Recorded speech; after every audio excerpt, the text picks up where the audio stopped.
So I wanted to do a long-term review of this big kit of tools that you can get.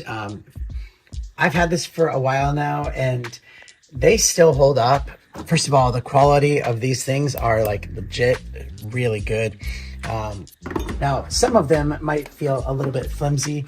Like, the scissors are okay. They're all right. But, they're just scissors. The hammer is really good quality hammer. It's not going to break on you. You just got everything you need at your disposal. I've used these ratchets so many times.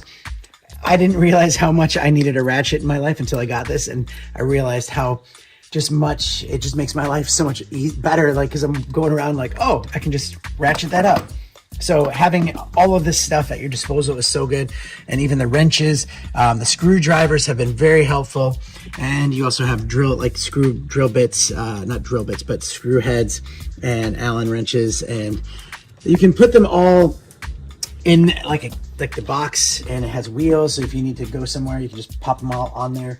And also I love how it's laid out so that if something's missing, like if you're like, oh wait, if like, something's missing there, so that's where that goes. For someone that's just looking to get the tools that they need in their lives, and they're not like big builders, this is something that you're gonna want, and I love having it, so I highly recommend it still. And thanks for watching.